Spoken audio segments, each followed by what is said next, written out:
iScope Media. Today we are talking about another controversial topic, and that is how the brand Yogi is complementing the brand Narendra Modi, and that especially after the General Assembly elections of UP. Well, in the recently concluded assembly elections, the Bharatiya Janata Party registered a historic victory in 4 of the 5 states that went into polls. It retained power in Uttar Pradesh, Uttarakhand, Goa and Manipur, while Punjab went to the Aam Aadmi Party. However, the real jewel in its crown was Uttar Pradesh. The empathetic victory of BJP under the leadership of Chief Minister Yogi Adityanath is of far-reaching significance and has set new political paradigms. With the state contributing 80 seats to the Lok Sabha, it is not said without reason that the gateway to form the government at the centre passes through Uttar Pradesh. The 2022 results have not only paved the way for the results of the 2024 Lok Sabha elections, rather these results have now put Yogi squarely on the national stage and among the frontline BJP leaders. His resounding victory comes despite the internal party survey conducted in June-July last year, immediately after the second wave of COVID-19, suggesting that BJP might not be in a comfortable position to form the next government in Uttar Pradesh.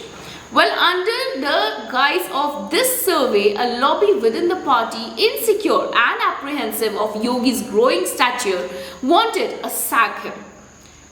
A section of the media too played a very important role in this.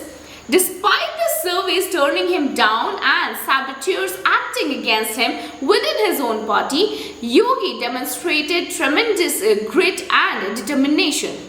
He not only assured, rather promised the top leadership of the Sangh and BJP a victory in the upcoming election purely on the merit of his work. Well, ultimately, his faith and unflinching work in the last 5 years won him the mandate in March.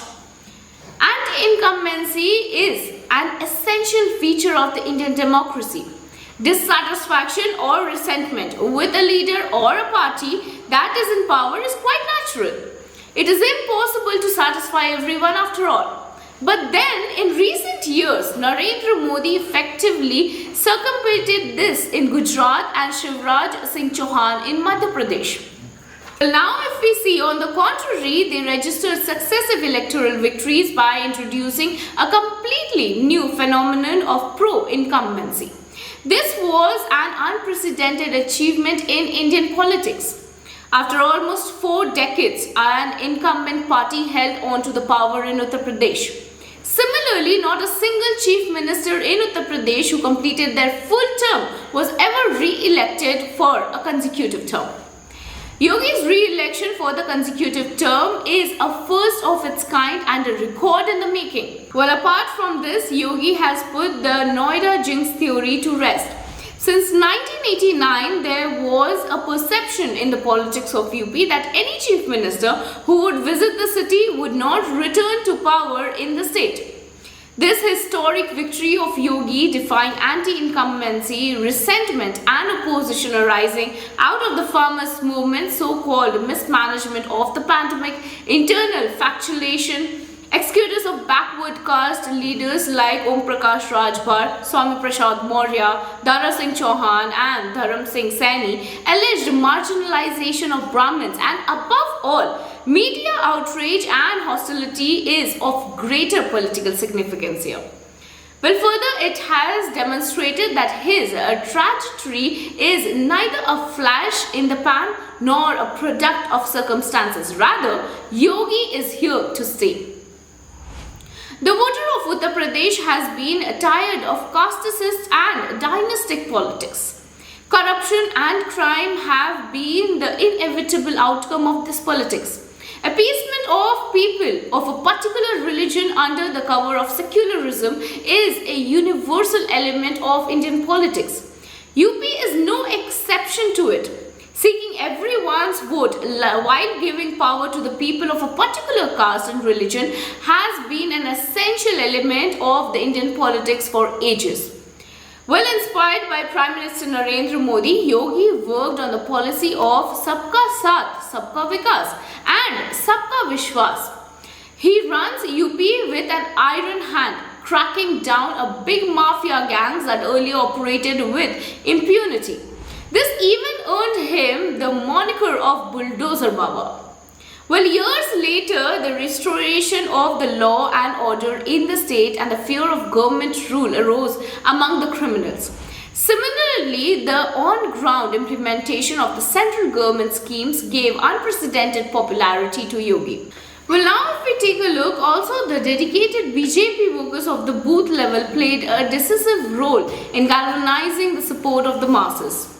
To achieve this level of dominance in Uttar Pradesh, both at a political and administrative level, was a mammoth task. The credibility of Yogi's model, a crime-free, business-friendly, infrastructurally developed and civilizationally conscious Uttar Pradesh is a biggest turnaround story of Indian politics right now. Well, now Indian politics is becoming welfare-driven, leaving behind decades-old issues like Mandal and Kamandal.